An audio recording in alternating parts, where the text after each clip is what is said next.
지난주에 1000년 동안 100만 마일이라는 책을 읽었는데요. 이 책을 쓴 도널드 밀러라는 작가는 목회자나 신학자는 아니지만 일상에서 만나는 순간순간을 신앙 안에서 유쾌하고 깊이 있는 통찰로 적어 내려가는 작가입니다. 그런데 이 작가가 베스트셀러 작가가 되고 난 뒤에 슬럼프가 찾아오게 됐을 때 영화 관계자로부터 자기의 책과 인생을 영화로 만들자는 제안을 받게 돼요. 거기에서부터 이 책의 내용은 시작됩니다. 여러분도 그런 상상 해보신 적 없으세요? 내가 살아가는 삶을 영화로 만든다면 어떨까? 어떤 분은 지루하게 반복되는 하루하루라 사람들의 관심을 끌지 못할 거라고 생각할 수도 있고요.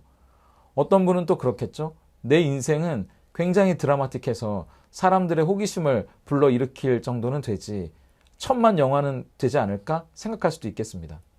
중요한 건 도널드 밀러는 시나리오 작가와 영화 관계자들과 함께 자기의 책과 살아온 인생을 영화로 만드는 과정을 시작하면서 결국 내가 살아가는 삶이 이야기라는 걸 알게 되죠. 그러면서 내 삶의 본질이 결국은 내 삶에서 좋은 이야기를 만들어가는 일이라는 것도 알게 됩니다. 우리는 이야기를 손으로 종이 위에 쓴다고 생각하지만 아니요. 사실 우리의 이야기는 손으로 쓰는 것이 아니라 삶으로 써내려가는 게 맞지 않습니까? 그러면서 이 작가는 뭔가 자기만의 이야기를 써야 할 것 같은 마음이 들게 되는데요. 어렸을 때 이혼하고 자기를 떠났기 때문에 수십 년 동안 소식이 끊긴 아버지를 다시 만나야 할 것 같은 마음. 하나님이 자기 내면에 그런 소리들을 주시는 것 같은 부담감을 느끼기 시작하죠. 그렇게 주저하고 미루다가 결국 친아버지를 찾아가는 이야기를 자기 삶으로 써내려가야겠다라는 결심을 하게 돼요. 두렵고 불안하고 마주하기 싫었지만 좋은 이야기를 만들어 나가기 위해 결국 얼굴도 잘 떠오르지 않는 아버지를 찾아가죠. 그 일을 통해 하나님이 주시는 평안을 맛보고 결국 자기와 같이 아버지 없는 아이들의 멘토가 되어주는 멘토링 프로젝트를 시작하게 됩니다. 이외에도 작가가 자기 삶으로 써내려가는 이야기들이 참 많은데 제 마음에 와닿았던 문장은 이거였어요. 우리는 나쁜 이야기들을 하는 세상에 살고 있다. 그 이야기들은 우리에게 삶에 아무런 의미가 없다고, 인간에게 위대한 목적이 없다고 가르친다. 그러므로 더 나은 이야기를 하는 것은 우리의 고귀한 소명이다. 그러므로 더 나은 이야기를 하는 것은 더 나은 이야기를 사는 것도 우리의 고귀한 소명이다. TV를 틀면 그야말로 수많은 이야기들이 드라마로 우리의 눈앞에 펼쳐집니다. 뉴스를 봐도요. 우리의 눈살을 찌푸리는 불편한 이야기가 얼마나 많은지 몰라요. 그런 이야기들은 우리가 사는 세상에 어떤 의미가 있는지, 우리 인생에는 어떤 목적이 있는지 그런 거 생각하지 말고 그저 말초적인 재미만 쫓게 만들고 돈이나 성공만이 인생 최고의 목적이라고 잘못된 이야기로 우리를 이끌어갑니다. 하지만 하나님은 우리에게 자기만의 삶을 위대한 이야기로 만들어간 한 분이 있다고 말씀하시죠. 그리고 성경은 온통 그분의 이야기로 가득 차 있습니다. 그분은 하나님의 아들이자 우리의 구원자 예수 그리스도입니다. 빌립보서 2장 5절부터 11절은 그리스도 찬가라고도 불리는 신약 성경에서 가장 아름답게 빛나는 예수님에 대한 노래입니다. 그래서 어떤 학자들은 이 부분이 초대교회 당시 많은 공동체에서 실제로 모일 때마다 불렸던 찬송가의 내용이지 않았을까 추측하고요. 바울이 그 내용을 따온 것이 아니냐고 말하기도 하니까요. 그만큼 신약 성경에서 가장 아름답게 빛나는 그리스도의 이야기라는 말이죠. 그 이야기는 이렇게 시작됩니다. 5절입니다. 너희 안에 이 마음을 품으라. 곧 그리스도 예수의 마음이니. 5절은 6절부터 본격적으로 시작되는 그리스도의 이야기가 왜 빌립보 성도들에게 필요한 이야기인지 보여주는 안내판 같은 구절이에요. 헬라어 원어를 보면 트토 프로네이테, 마음을 품으라는 말이 이것을 생각하라고 되어 있습니다. 예수님 안에 있는 것이 무엇인지, 그리고 예수님 안에 살아가는 공동체의 모습은 어떤 것인지를 생각하라는 의미를 예수님의 마음을 품으라고 의역해 놓은 거죠. 기억해 보세요. 우리는 2주 전에 빌립보서 1장 후반부를 나눴는데요. 1장 27절입니다. 오직 너희는 그리스도의 복음에 합당하게 생활하라. 이는 내가 너희에게 가보나 떠나 있으나 너희가 한 마음으로 서서 한 뜻으로 복음의 신앙을 위하여 협력하는 것과 복음에 합당하게 살아간다는 것은 뭘까 살펴봤고요. 지난주에는 한 걸음 더 나아가서 공동체, 교회를 복음에 합당하게 세워간다는 것이 뭔지 살펴봤잖아요. 2장 2절 세 번역으로 봅니다. 여러분은 같은 생각을 품고 같은 사랑을 가지고 뜻을 합하여 한 마음이 되어서 내 기쁨이 넘치게 해주십시오. 그리고 이제 오늘에 와서야 드디어 그 복음, 우리가 바라봐야 할 기준, 따라가야 할 목표가 되는 기쁜 이야기가 뭔지 이야기하게 되는데 그 입구에 세워져 있는 안내판이 5절이 되는 겁니다. 전 5절을 읽으면서 아까 이야기했던 1000년 동안 100만 마일의 책의 내용이 자꾸 떠오르는 거예요. 예수님의 이야기가 단순히 2000년 전 있었던 이 책에만 담겨있는 옛날 얘기가 아니라 그분의 피와 땀과 눈물로 써내려간 절절한 그분의 삶이었다는 걸 우리에게 말해주는 것 같았기 때문입니다. 그래서 이 5절이 너희 안에 이 마음을 품으라가 아니라 너희 안에 이 이야기를 살아라. 곧 그리스도의 이야기를 이렇게 들리는 겁니다. 여러분은 예수님의 마음을 품으십시오. 여러분 예수님 안에 있는 것이 무엇인지 생각해 보십시오. 이 말은 결국 그 마음을 품고 그 생각을 가지고 어떻게 살아가야 할지 선택하라는 말이니까요. 그러니까 앞으로 우리가 삶으로 써내려 가게 될 이야기는 어떤 이야기여야 할지 물어보시는 것처럼 들리는 겁니다.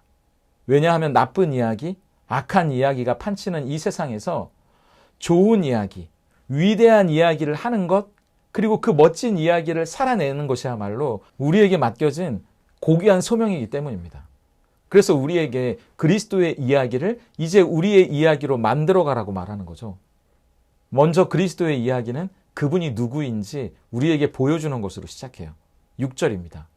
그는 근본 하나님의 본체시나 하나님과 동등됨을 취할 것으로 여기지 아니하시고. 결론부터 말씀드린다면 예수님은 곧 하나님이시라는 말입니다. 이 본체라는 말은 헬라어로 모르페, 본질, 속성을 뜻하는 말이거든요. 예수님은 본질상 하나님과 같은 분이었다는 말이에요. 그런데 이단이나 사이비들은 예수님을 인간이고 선지자일 뿐 하나님이 아니라고 이야기하거든요. 그러면서 예수님의 십자가를 봐라. 결국 실패한 것이기 때문에 또 다른 구원자가 필요한데 그게 바로 자기들의 교주라고 선전하죠. 너무나 어처구니 없는 그 말을 또 믿는 사람들이 있잖아요. 지금도 이런 이야기를 하는데 2000년 전을 생각해 보세요. 예수님이 하나님이시라는 걸 받아들이는 게 절대 쉬운 일이 아닙니다. 예수님과 같이 학교 다니고 목수였던 예수님에게 일감을 맡기던 사람들이 있었을 거 아니에요? 그런데 난데없이 그 예수님이 하나님이라면 그걸 어떻게 받아들일 수 있겠어요? 오죽하면 예수님의 고향 나사렛 사람들이 예수님께 함부로 대했겠습니까? 그런데 바울은 그리스도의 이야기를 시작하면서 예수님은 그 본질이 하나님과 같은 분이라고 분명하게 못을 받고 이야기를 시작합니다. 이제부터 시작되는 그리스도의 이야기, 예수님의 이야기는 하나님이신 예수님이 우리를 위해 어떤 일을 하셨는지에 관한 이야기이기 때문입니다. 그래서 그분이 하나님이라는 걸 받아들이지 못하면 아예 이해할 수 없는 이야기가 되어버리고 말죠. 자, 그럼 이제 하나님이신 예수님의 놀라운 이야기가 나오는데 그게 바로 성육신입니다. 성육신이 뭔가요? 하나님이 인간이 되셔서 이 땅에 내려오신 놀라운 사건이잖아요. 그런데 사실 이건 아무리 생각해도 말도 안 되는 이야기입니다. 어떻게 하나님이 사람이 되실 수가 있겠어요? 말이 안 되는 일이거든요. 있을 수도 없는 일이지만 만에 하나 정말 그렇게 하신다면 하나님이 하나님으로서 누릴 수 있는 모든 영광과 마땅히 행사할 수 있는 권리를 다 포기하지 않으면 할 수 없는 일이기 때문입니다. 생각해 보세요. 요새 국회의원을 뽑는 선거철이라 뉴스를 틀면 이름도 낯선 처음 보는 사람이 국민을 잘 섬길 테니 한 표를 부탁하는 장면을 보게 됩니다. 그러면서 또 막상 국회의원이라는 직분을 가지고 갑질을 했다던가 몰래 뇌물을 받아서 땅을 샀다던가 해서 망신을 당했다는 뉴스도 보게 되거든요. 국회의원뿐이겠습니까? 어떤 자리, 어떤 직분을 가지고 사사롭게 자기 욕망을 채우는 수단으로 이용하는 수많은 사람들의 얼굴, 이름이 떠오르지 않으세요? 오죽하면 학급 줄반장만 해도 완장만 차면 어깨에 힘이 들어간다고 하는데 하나님이신 그분께서 인간이 되더니요. 하나님으로서 누릴 수 있는 모든 영광과 특권을 내려놓는다는 게 우리에게는 상상이 안 되는 겁니다. 그런데 예수님이 스스로 써내려가신 이야기는 다음과 같아요. 6절입니다. 그는 근본 하나님의 본체시나 하나님과 동등됨을 취할 것으로 여기지 아니하시고. 예수님은 본질상 하나님이셨지만 하나님과 동등됨을 취할 것으로 여기지 않았답니다. 그런데 오해하지 마세요. 예수님이 지금은 하나님과 동등하지 않은데 그 동등함을 얻으려고 뭔가를 하지 않았다는 말이 아닙니다. 그건 기독교 역사에서 예수님이 하나님보다는 뭔가 열등한 것처럼 삼위일체를 부정했던 사람들이 잘못 가르친 내용이거든요. 아니에요.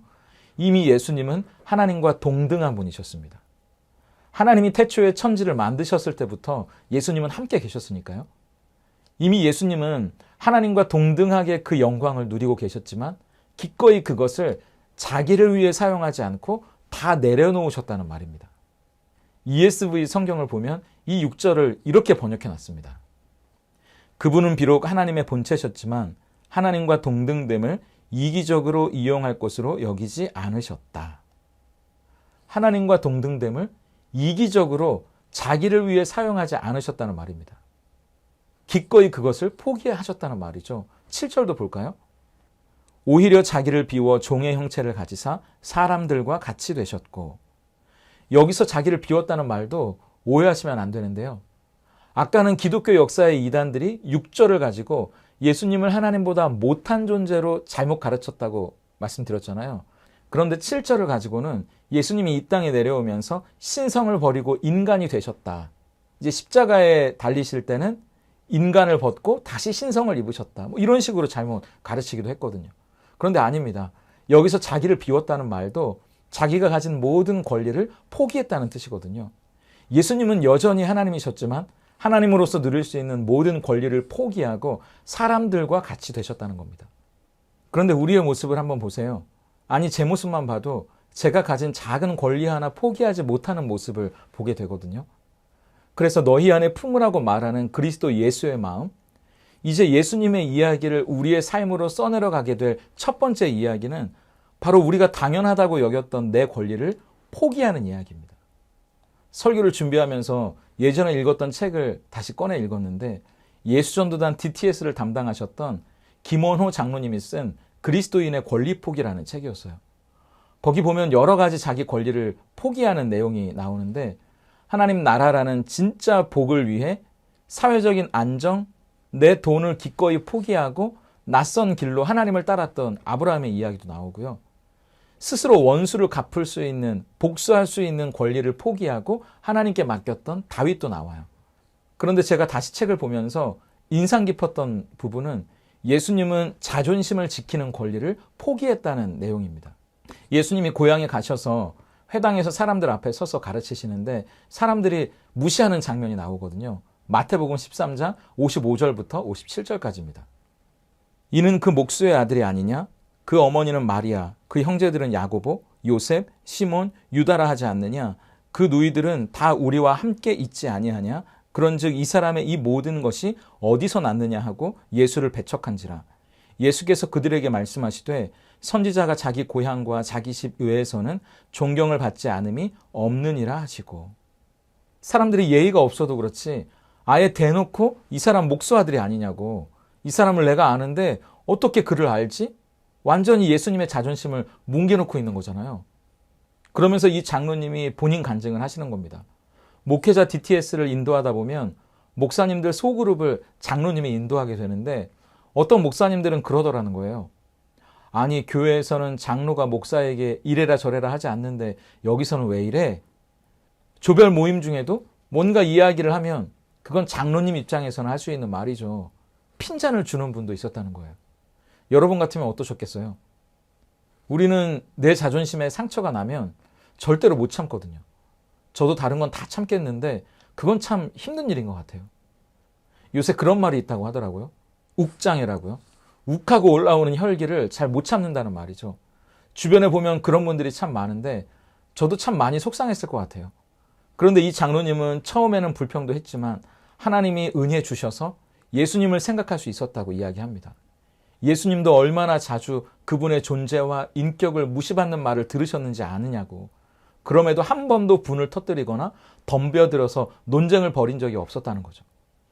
무조건 내 권리만 포기하라는 말이 아니고요. 물론 서로 존중해야 하는 게 맞죠. 그런데 상대방의 유익에는 관심이 없고 내 유익과 내 권리만 중요하고 내 자존심만 중요하다고 여기는 건 잘못 아니겠습니까? 그러면서 장로님은 남편으로서 아내에게 당연히 받아야 할 권리라는 것도 없다는 걸 알고 내가 남편으로서의 당연하다 여기는 권리도 내려놓겠다고 이야기하시는데, 그래, 부부 사이에도 당연한 건 없지, 그런 생각이 들면서 저는 남편으로서 내가 받을 것만 생각하고 내 권리만 생각했던 건 아니었을까 돌아보게 되더라고요. 자녀는 자녀대로요. 부모는 부모대로요. 당연한 건 없어요. 고마워해야 할 것만 있다고 생각하면 됩니다. 부부라는 관계, 부모 자녀 관계, 소그룹, 교회 공동체까지 내 권리만 당연하게 여기고 당연히 받아야 할 것을 받지 못했다고 혈기를 부리고 상대방을 비난하고 공격한다면 그 관계는 깨질 수밖에 없겠죠. 거창하게 그리스도의 마음을 품으라는 구호만 외치기보다요, 당연하다고 여겼던 내 권리를 기꺼이 내려놓는 용기, 그리고 내 자존심을 기꺼이 내려놓는 것부터 우리의 이야기를 써내려갈 수 있기를 바랍니다. 하나님이신 예수님이 사람이 되셨다는 이 이해할 수 없는 이야기는 오히려 한 걸음 더 나가는데 7절을 다시 볼까요? 오히려 자기를 비워 종의 형체를 가지사 사람들과 같이 되셨고, 예수님이 자기의 모든 권리를 포기하면서까지 사람이 되셨을 뿐만 아니라 종의 모습으로 오셨답니다. 아니, 왜 사람 중에도 여러 가지로 오실 수 있잖아요. 왕으로도 오실 수 있는 거죠. 귀족이나 재벌로도 오실 수 있었겠죠. 왜 요새 밸런스 게임이라고 해서 이런 놀이가 유행하더라고요. 정우성 얼굴로 하루 살기, 아니면 삼성 이재용 회장으로 하루 살기. 그 중에 골라봐라, 이런 거죠. 그런데 사람으로 오실 수 있었다는 것까지는 이해하더라도 사람 중에도 높은 지위에 돈이 많은, 명예가 있는 그런 사람으로 오는 것이 아니라 종이 되셨다는 더 이해할 수 없는 이야기를 한다는 겁니다. 당시 로마 시대의 노예, 종을 생각해 보세요. 그야말로 가장 낮은 신분입니다. 우리나라도 드라마나 사극을 보면요, 왕족이었지만 하루아침에 역적으로 몰려서 멸문지화를 당하고 노비로 쫓겨나는 사람들이 나오잖아요. 그러면 대개는 두 가지 중에 하나를 선택하게 됩니다. 자기 신세 한탄을 하면서 술을 의지하다가 자기 인생을 망가뜨리지 않으면 복수할 날을 기다리면서 칼을 갈거나, 어쨌든 정상적인 생활은 못하는 거죠. 바뀌어버린 자기 신분을 받아들이지 못하기 때문입니다. 하지만 예수님은 왕족이나 양반의 자리에서 미끄러져 노비의 신세로 전락한 게 아니에요. 그것보다 훨씬 더 이해할 수 없는 신분의 변화입니다. 그런데 자발적으로 인간의 신분 중에서 가장 낮은 자리까지 내려가 종의 모습으로 가셨다는 말이죠. 왜 종이 되신 걸까? 이때 종이라는 말은 구약적인 배경을 알아야 이해할 수 있는데, 먼저 메시아를 예언하고 있는 이사야 42장 1절을 함께 봅니다. 내가 붙드는 나의 종, 내 마음에 기뻐하는 자, 곧 내가 택한 사람을 보라. 내가 나의 영을 그에게 주었은즉 그가 이방에 정의를 베풀리라. 그 종은 하나님의 종입니다. 결국 어떻게 되나요? 53장 5절과 6절입니다. 그가 찔림은 우리의 허물 때문이요 그가 상함은 우리의 죄악 때문이라. 그가 징계를 받음으로 우리가 평화를 누리고 그가 채찍에 맞음으로 우리는 나음을 받았도다. 우리는 다 양 같아서 그릇 행하여 각기 제 길로 갔거늘 여호와께서는 우리 무리의 죄악을 그에게 담당시키셨도다. 성경에서는 고난받는 종의 노래라고 불리는 장면입니다. 예수님도 하나님이셨지만 아버지 하나님의 뜻에 순종해서 기꺼이 자기의 생명까지 내어드리는 겸손한 자리로 내려가셨다는 말이에요. 예수님은 하나님 앞에서만 그분께 순종하는 가장 겸손한 자리로 있었던 것이 아니라 사람들 사이에서도 역시 마찬가지셨습니다. 자기 아들을 예수님의 왼쪽, 오른쪽, 왼팔, 오른팔로 삼아서 제일 높은 자리에 앉혀달라는 한 어머니의 부탁을 듣고 뭐라고 말씀하세요? 누구든지 크고자 하는 자는 섬기는 자가 되고 으뜸이 되려고 하는 자는 종이 되어야 한다고 말씀하시면서 이렇게 이야기하시죠. 마태복음 20장 28절입니다. 인자가 온 것은 섬김을 받으려 함이 아니라 도리어 섬기려 하고 자기 목숨을 많은 사람의 대속물로 주려 함이니라. 사람들을 섬기는 가장 겸손한 자리까지 내려가셨다는 말이죠. 세상의 방법은 더 힘을 가져서, 더 출세해서, 더 성공해서 사람들을 얻는 것이지만 예수님의 방법은 달라요. 더 겸손해지고, 더 낮아지고, 사람들을 섬기는 자리에서 많은 사람을 얻는 거라는 말입니다. 그래서 하나님 나라에서 크고자 하는 자, 으뜸이 되고자 하면 섬기는 자가 되고 종이 되라고 이야기하셨던 거죠. 그래서 너희 안에 품으라고 말하는 그리스도 예수의 마음, 이제 예수님의 이야기를 우리의 삶으로 써내려가라는 두 번째 이야기는 겸손히 낮아져서 다른 사람을 섬기는 이야기입니다. 사실 겸손이라는 말은 참 어려운 것 같아요. 사람의 마음속에는 늘 내가 제일 중요하고 내가 남보다 낫다고 생각하는 그런 마음들이 다 있기 때문이죠. 우리가 겸손해진다는 건 그래서 참 어려운 일입니다. 그런데 지난주에 우리가 살펴봤잖아요. 빌립보서 2장 3절입니다. 아무 일에든지 다툼이나 허용으로 하지 말고 오직 겸손한 마음으로 각각 자기보다 남을 낮게 여기고, 겸손이라는 건 나를 낮추는 게 아니라 오히려 상대방을 소중히 여겨주는 거라고요. 맥스 루케이도의 책 예수가 선택한 십자가에 보면 이런 내용이 나옵니다. 예수님의 이야기 중에 하나님이신 예수님이 인간의 몸을 입고 이 땅에 오신 성육신 이야기에서 가장 놀라운 게 뭔지 물어보는 내용인데요. 성육신의 가장 멋있는 부분을 알고 싶은가? 예수님과 가장 가깝다는 친구들이 그분을 배반하고 달아날 때도 그분은 끝까지 침착함을 잃지 않으셨다는 사실? 아니다. 아니래요. 그러면서 아담 이후의 죄를 다 받으셔야 했지만 자기 변호를 하지 않았던 것도 아니고, 십자가에서 인류의 죄를 담당하면서 죽으셨을 때 아무런 변명도 원망도 하지 않았던 모습도 아니다. 그러면서 이렇게 말하죠.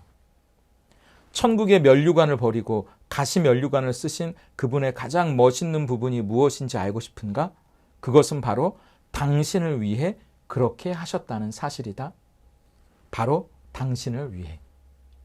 루케이도의 표현을 따르면 별들로 구슬치기도 하실 수 있는 하나님이 인간의 모습으로 오신 것, 그리고 종의 모습까지 낮아지신 것, 그것보다 더 놀라운 사실이 있는데 그건 바로 인간의 모습으로 오셔서 종의 모습을 가지시기까지 왜 그렇게까지 하셨을까? 그건 바로 저와 여러분을 위해서 한 일이라는, 그 말이 저한테는 참 감동이 되더라고요. 바로 저와 여러분을 위해서 한 일이셨다. 그것이야말로 가장 놀라운 일이다. 여러분, 겸손히 서로를 섬긴다는 말은 내 옆에 있는 누군가를 위해서 예수님이 이 땅에 오실 만큼 그 사람도 나만큼이나 너무 소중한 사람이라는 걸 받아들이는 일이겠구나, 그런 생각이 드는 거예요. 나만 소중한 게 아니라 그 사람도 소중하다는 걸 받아들여야 서로 섬길 수 있는 거잖아요. 제가 초등학교에 들어가면서, 그러니까 꽤 오래전 얘기죠. 아버지께서 사업을 하다가 잘 안 되셔서 살던 집도 다 처분하고 서울 변두리 작은 사글세방 한 칸에서 저와 제 동생 둘까지 5 식구가 살았던 적이 있었습니다. 근데 학교에 가면 친구들 연필은 그때 당시에 샤파라고, 지금도 나오는지 모르겠어요. 돌려서 깎는 연필 깎기로 매끈하게 깎은 연필을 필통에 가지고 오는 친구들이 너무 부러웠거든요. 그래서 엄마에게 나도 샤파 사달라고 투정을 부렸던 것 같아요. 그런데 저희 집이 많이 가난했기 때문에 엄마가 연필 깎기로 깎은 것처럼 곱게 깎아주겠다고 정성스럽게 연필을 깎아서 필통에 넣어주셔도 그게 지금 보면 너무 철없던 투정인데 삐죽거리면서 속상해했었나 봐요. 그런데 저희 아버지가 그런 일을 잘 안 나가시는 양반인데 막노동을 나가신 거예요. 벌써 40년 전인데 지금도 기억이 생생합니다. 검은색 비닐봉지에 삼겹살하고 제가 갖고 싶었던 샤파가 머리맡에 놓여져 있더라고요. 처음에는 뭔지 몰랐고 그저 너무 기분이 좋았죠. 그런데 삼겹살을 구워 먹으면서 어머니가 그러시는 거예요. 그거 아버지가 일해서 사오신 거라고? 그러는데 제가 눈물이 핑 도는 겁니다. 초등학교 1학년짜리가 알면 뭘 안다고, 제가 그렇게 갖고 싶었던 연필깎이가 뭐라고, 아버지가 고생해서 나를 위해 그걸 사가지고 오셨구나 싶으면서 지금 생각해보면 그게 제가 태어나서 처음 받았던 저만을 위한 진짜 선물인 것 같은 기분이 들었나 봐요. 그냥 돈으로 사준 것이었으면 몰랐겠죠? 그런데 제가 갖고 싶다고 말했던 것 때문에 막노동판까지 나가서 고생해서 저 한 사람을 위한 선물을 사오셨다는 게 너무 뭉클했던 것 같아요. 그래서 제가 그 샤파를 중학교 때까지 10년을 넘게 썼거든요. 다른 걸 다 떠나서 저한텐 아버지가 나 한 사람을 위해서 막노동해서 사다 준 귀한 선물이었기 때문에 정말 저에겐 소중하고 좋았거든요. 나중에는 10년 정도 쓰니까 저희 집 형편이 조금 나아졌는지 어머니가 그거 갖다 버리라고 새 거 사라고 그러셔도 오히려 왜 그러냐고 끝까지 제가 그걸 붙들고 있었거든요. 그건 저에게 있는 아름답고 소중한 추억이었으니까요. 제 친구가 예전에 그런 이야기를 한 적이 있어요. 야, 다른 사람의 추억은 함부로 건드리는 게 아니다. 네가 알지 못하는 그 사람만의 이야기가 있는 거야. 맞습니다. 제가 아버지에게 받은 저만을 위한 선물의 추억이 저에겐 너무나 소중한 것처럼 우리는 누구나 예수님과의 소중한 추억이 있거든요.